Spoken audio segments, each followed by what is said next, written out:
Hi, my name is Trenton Morris, and I'll be sharing information on government waste and how we can decrease government waste. Do you like the government? Do you like paying taxes? I don't. Do you like watching the government waste government taxpayer dollars on useless programs? See, the government will always be with us, and we'll always have to waste money on government programs, but some programs are better than others. Some programs, though, are way worse, such as $3 million went to a research on how to teach guinea pigs to fight each other. They provide these guinea pigs with an anabolic steroid that increases aggressiveness. Another example of one of these programs is $1.3 million that went towards a university to study how beer koozies keep beer cold during the summer. Probably one of the worst programs I heard about was you paid your part of a $45 billion bill towards paying for maintenance on vacant government properties. Properties no longer used. $45 billion. Small price in comparison to our budget, but it's a lot of money, and we could put that money to better use somewhere else. So I want to outline 5 ways we can, as people, encourage the government or get involved in government to decrease government waste. Number 1, create a program or petition to your lawmakers a program that will cause resources to be reused. So as of now, a lot of times when someone buys like a new TV, they'll throw out the old TV. And that's the same for the military, and that's the same for the government. A lot of times Congress people will go out and be like, I want to improve my office. So they buy a new TV for their office, and then they take the old TV and throw it out. If we could create a program that takes those resources, that new TV, they get that new TV, that old TV goes somewhere else, some other department.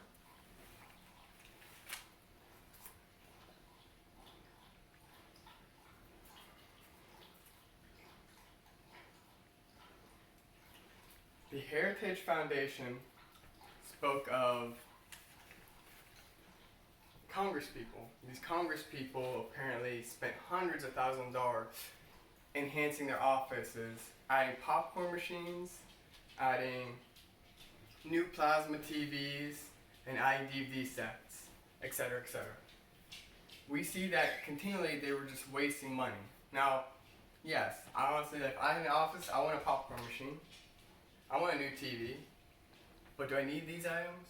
And if I bought these items, is there a way that I can reuse the old items somewhere else? So that also brings me to point number 2.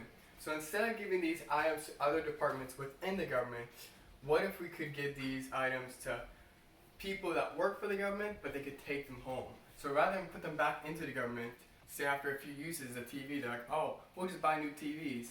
Give it to some employee that could take it home and replace their TV at home, so they don't have to buy a new TV. Same could be said for a desk. I need a new desk. What if the government said, that desk, we're going to replace it, give you that desk, and you take it home.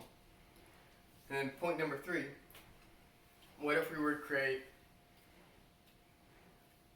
connections with nonprofits such as Salvation Army and Goodwill, and they were to put donation boxes on government sites or on military bases. And so then we were to be able to donate that stuff to other people. So we could easily give it to other people. We could create a program where we give special individuals, a part of organization, a pass onto a military base so they could pick up this stuff. Say, even something simple as pens could go in this bin. Because say after this election, Trump doesn't win, and we have 10,000 vote for me Trump pens. And what are we going to do with them? Who's going to use all those Trump pens? If you were to donate them in this bin, then many people could benefit from it for an education system. It could be given as pens for kids who need education supplies. So then point number 4. So we're switching over less from how we can decrease waste in the sense of resources, we can decrease waste in a sense of money. So 2019, the federal budget was $4.5 trillion, but the revenue was only $3.5 trillion. So why did we create a $1 trillion gap? I think the solution would be here is to create a bare minimum budget, because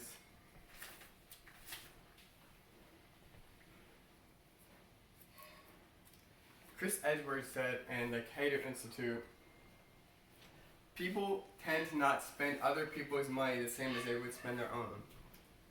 So if we create a bare minimum budget where people won't be overspending, getting whatever they want, because if I had an extra $1,000, I'd be like, oh, I'll just go buy out a new TV. The government gave me $1,000. But if we were able to create these budgets a bare minimum to where they only paid exactly what they needed, then we'd be able to decrease our waste. And then whatever extra money, to have extra money to cover those segments, low people who go over a little bit. Point number 5. This is last but not least, but when we buy stuff through the government, we buy it from private companies.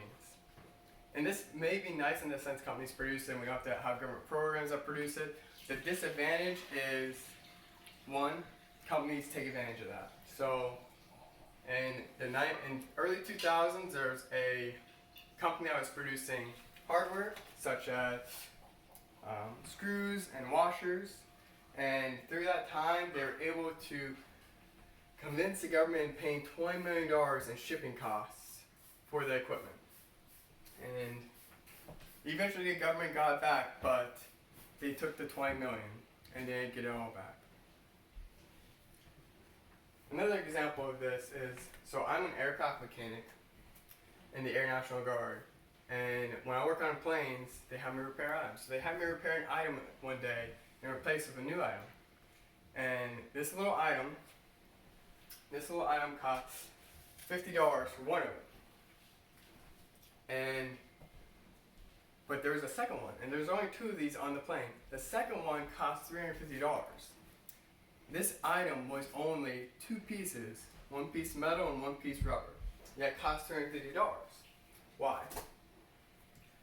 Because there is, 1, companies are taking advantage of the government, and then 2, there's legislation, as said by John Deere, from the assistant, the former Deputy Secretary of Defense, John Hamm. He said fully a third of our procurement dollars are going overhead.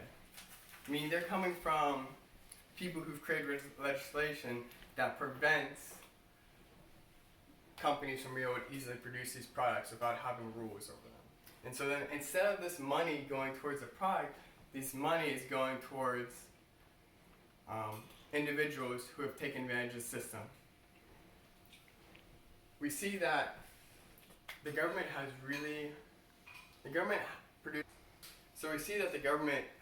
wasted plenty of funds, and there's ways that we can improve it. So our ways of improvement can be, we create a system where we donate within the system.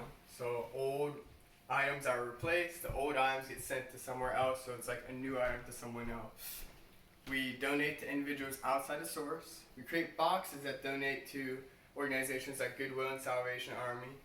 We create a budget plan that's way more than it was before, and we create an opportunity to fight legislation that increases cost of product or find other companies that could produce the product for cheaper. Thank you for listening.